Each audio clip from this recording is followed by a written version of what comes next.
Hello everyone, free classes के YouTube channel में आप सभी का स्वागत है। मैं प्रदीप कुमार आज आप लोगों के लिए जीके का दूसरा सीरीज लेकर आया हूं, जिसमें हम 25 इंपॉर्टेंट क्वेश्चंस को जिसमें हम जीके के 25 महत्वपूर्ण प्रश्नों को देखेंगे। तो चलिए आप जीके के 25 महत्वपूर्ण क्वेश्चन को देखने के लिए इस वीडियो को अंत तक जरूर देखें।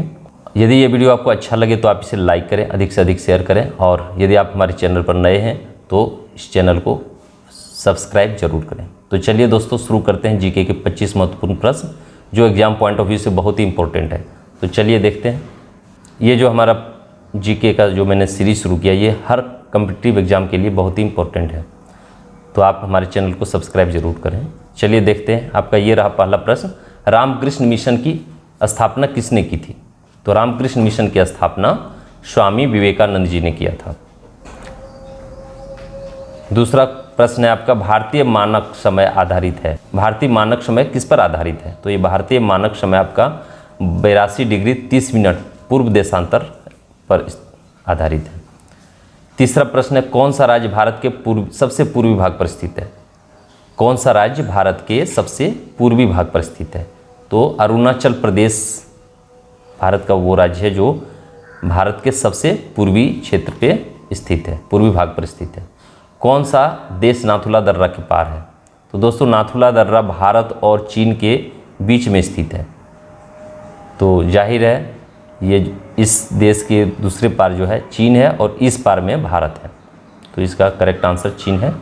पृथ्वी के नज़दीक वायुमंडल की सबसे निचली परत है। पृथ्वी के नज़दीक वायुमंडल की सबसे निचली परत का नाम है क्षोभ मंडल या परिवर्तन मंडल।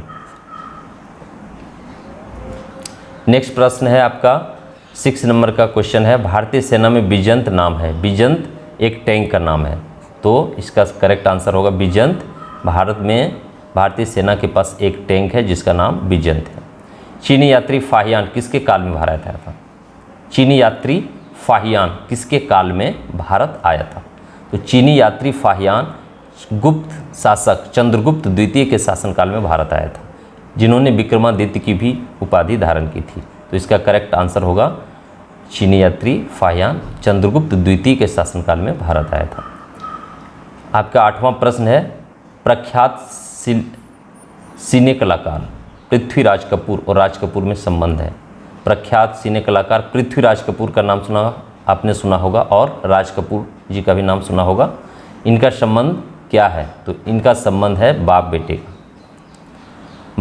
नेक्स्ट प्रश्न देखते हैं 9 नंबर का, भारत का कौन सा राज्य चाय उत्पादन के लिए जाना जाता है?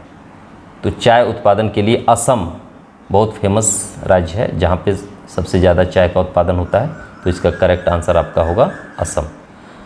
आपका 10वां प्रश्न है, राष्ट्रीय रक्षा अकादमी स्थित है। राष्ट्रीय रक्षा अकादमी कहाँ पर स्थित है? तो ये आंसर है आपका देहरादून में स्थित है राष्ट्रीय रक्षा अकादमी। चलिए अगला प्रश्न देखते हैं 11 नंबर का, भारत के किस राज्य में सबसे अधिक चावल का उत्पादन होता है? तो चावल के लिए पश्चिम बंगाल सबसे ज़्यादा प्रसिद्ध है, तो भारत में सबसे अधिक चावल का उत्पादन पश्चिम बंगाल में होता है। नेक्स्ट सवाल आपका है 12 नंबर का, भारत के किस शहर में जंतर मंतर स्थित है? जंतर मंतर दिल्ली में स्थित है दोस्तों, तो इसका करेक्ट आंसर होगा दिल्ली में।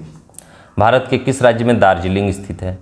दार्जिलिंग चाय उत्पादन के लिए भी बहुत प्रसिद्ध है, और तो वो पश्चिम बंगाल में है।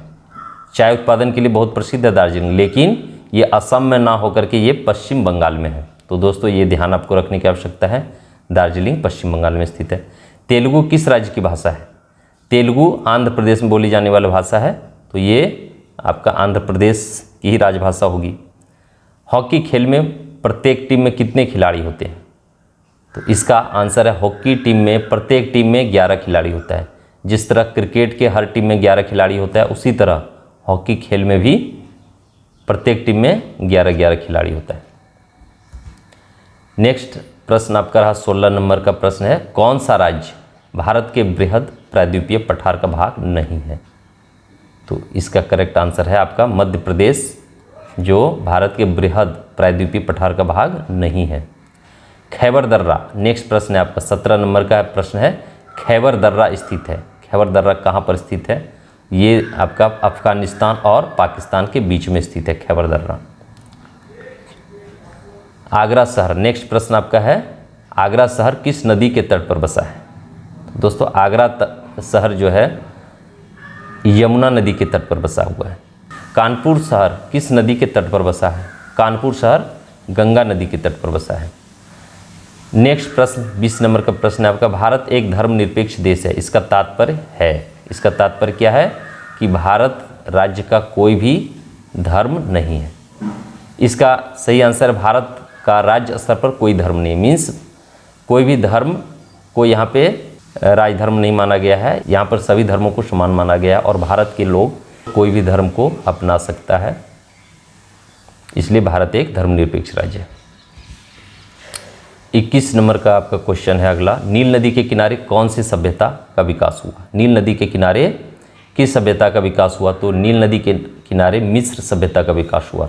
विश्व की सबसे लंबी नदी नील नदी है, जिसके किनारे में मिस्र की सभ्यता का विकास हुआ था। 22 नंबर का प्रश्न है, नेक्स्ट प्रश्न आपका 22 नंबर का है, ज्वार सबसे ऊंचा कब होता है?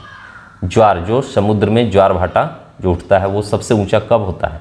इसका करेक्ट आंसर है जब सूर्य और चंद्रमा पृथ्वी के एक ही ओर होते हैं। जब सूर्य और चंद्रमा पृथ्वी के एक तरफ होते हैं तो सबसे ज़्यादा ज्वार भाटा उठता है। अगला प्रश्न है 23 नंबर का, बांग्लादेश की मुद्रा है, बांग्लादेश की मुद्रा क्या है? तो इसका करेक्ट आंसर होगा बांग्लादेश की मुद्रा टका है। जैसे भारत का मुद्रा रुपया है उसी तरह बांग्लादेश का मुद्रा टका है। अगला प्रश्न है 24 नंबर का, किस स्थान पर महात्मा बुद्ध ने ज्ञान प्राप्त किया था? महात्मा बुद्ध को ज्ञान की प्राप्ति गया में पीपल वृक्ष के नीचे हुआ था, इसलिए उस वृक्ष का नाम हो गया बोधि वृक्ष और गया का नाम बौद्ध गया। अगला और अंतिम प्रश्न है, प्रसिद्ध नाटक शकुंतला किसने लिखी थी? तो प्रसिद्ध नाटक शकुंतला महाकवि कालिदास जी ने लिखा था। दोस्तों इसका करेक्ट आंसर महाकवि कालिदास होगा। तो दोस्तों कैसा लगा ये वीडियो आप हमें कमेंट करके बताएं।